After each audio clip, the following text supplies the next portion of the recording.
आजमगढ़ से बड़ी खबर। महाराजा सुहेलदेव विश्वविद्यालय की सम सेमेस्टर परीक्षाएं 21 अप्रैल से शुरू होने जा रही हैं। कुलपति प्रोफेसर संजीव कुमार ने साफ कहा कि छात्रों को समुचित संसाधन उपलब्ध कराना और परीक्षा की शुचिता बनाए रखना विश्वविद्यालय की सर्वोच्च प्राथमिकता है।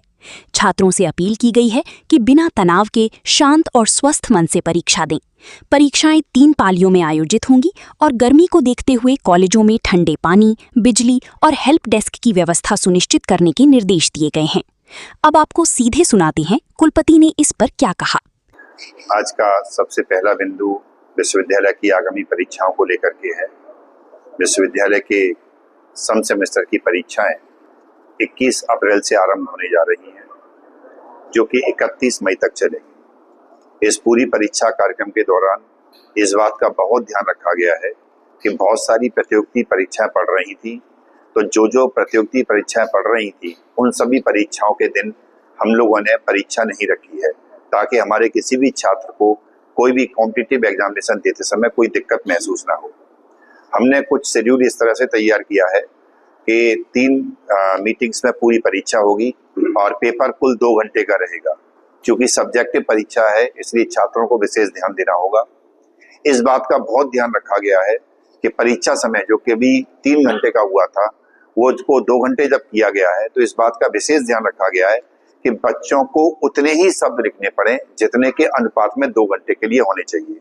अर्थात यदि 3 घंटे में छात्र को 3000 शब्दों के अंतर लिखने पड़ रहे थे, तो अब 2 घंटे में लगभग 2000 शब्दों में ही उसके उत्तर का समावेश हो जाएगा। जो फर्स्ट ईयर है ग्रेजुएशन का, जो सेकंड सेमेस्टर है, उसकी परीक्षा प्रथम पाली में होगी। जो द्वितीय वर्ष है अर्थात 4th सेमेस्टर है, उसकी परीक्षा द्वितीय पाली में होगी। और जो तृतीय सेमेस्टर है अर्थात जो 6th सेमेस्टर है, उसकी परीक्षा तृतीय पाली में आयोजित की जाएगी। पीजी की परीक्षा द्वितीय पाली में और प्रोफेशनल की परीक्षा तृतीय पाली में आयोजित की जाएगी। इस बात को इस तरह से डिजाइन किया गया है कि किसी भी छात्र को किसी भी तरीके का कष्ट न होने पावे। इसमें एक चीज का और ध्यान रखा गया है कि 2 पालियों के बीच में एक सफिशिएंट अंतर भी रखा गया है, ताकि हमारे जो नोडल केंद्र हैं और जो केंद्र बने हुए हैं उन्हें भी किसी तरीके की कोई समस्या का समाधान न करना पड़े। सभी छात्रों के जो एडमिट कार्ड हैं वो डाउनलोड कर दिए गए हैं। महाविद्यालय से वो अपना एडमिट कार्ड इशू करा सकते हैं।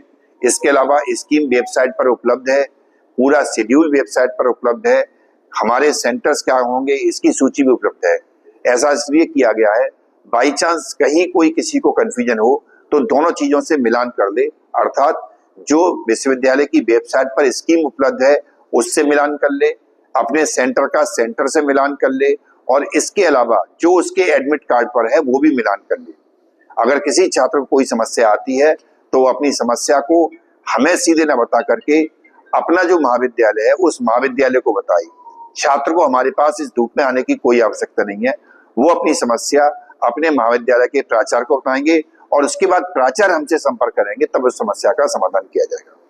ये छोटी सी रूपरेखा में मैंने पूरी परीक्षा के संचालन की व्यवस्था बना दी गई है।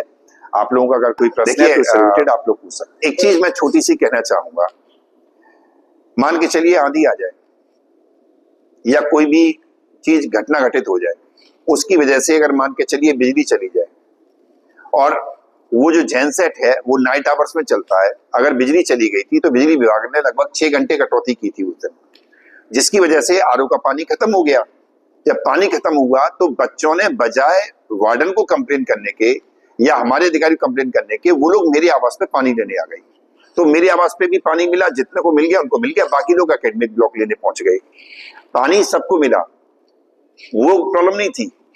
प्रॉब्लम जो सबसे बड़ी है वो ये है कि अगर कोई नेचुरल कोई चीज इस तरह की हो रही है तो उसके लिए थोड़ा सा बच्चों को इंतजार भी करना पड़ेगा। ये नहीं है कि घंटे भर पानी नहीं मिला और घंटे भर पानी में ही बच्चे परेशान हो गए, ऐसे नहीं करते हैं। दूसरी बात यह है, संज्ञान में लिया गया, तुरंत बड़ा आरओ का ऑर्डर कर दिया गया। इसके अलावा घड़े 50-50 लीटर के मंगाए गए हैं, जो कि हम कल या परसों में हॉस्टल में और एकेडमिक ब्लॉक में स्टैब्लिश कर रहे हैं। घड़े इसलिए मंगाए, देखिए आरओ की अपनी एक कैपेसिटी होती है। सबके घरों में आरओ है, आपके घर में छोटा आरओ है, मेरे यहाँ थोड़ा बड़ा आरओ लगा हुआ है, लेकिन उसकी एक कैपेसिटी है 20 लीटर की, 30 लीटर की, 50 लीटर की। अब बच्चे रह रहे तो 50 लीटर कभी तो खत्म होगा। अगर कंटिन्यूअस सप्लाई आ रही है तो खत्म नहीं होगा, लेकिन अगर सप्लाई बिजली की रुक जाएगी तो वो खत्म होगा। तो इसलिए हमने पैरेलल अरेंजमेंट करा दिया है। 50+ लीटर के मटके भी मंगा लिए जो 1-2 दिन के अंदर रख जाएंगे। देखिए, बिल्कुल ये चीज आपने बहुत सही पूछा। मैं कल भी एक छोटी सी मीटिंग चल रही थी छात्रों के साथ बैठ करके, एक छोटी सी बच्ची ग्रेजुएशन फर्स्ट ईयर की थी। वो मुझसे कहती है कि सर बहुत स्ट्रेस होता है, बहुत एंजाइटी होती है। मैंने कहा बेटा, अगर अगले 11th अभी आपने 12th क्रॉस किया है, ग्रेजुएशन फर्स्ट ईयर में आप आए हैं, एंजाइटी मत लीजिए। परीक्षा को लेकर के, परीक्षा तो एक नियमित प्रक्रिया है।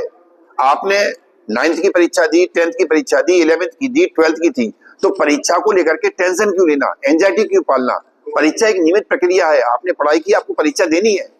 लेकिन अगर आप परीक्षा की टेंशन सर पे पाल लेंगे तो फिर परीक्षा बहुत कठिन लगेगी। उसकी टेंशन ना पालिए, उसको प्रॉपरली जो सिलेबस है, हर बच्चे से मेरी रिक्वेस्ट है, अपने सिलेबस को प्रॉपरली पढ़ें, रिवाइज करें और समय रहते रिवाइज करें।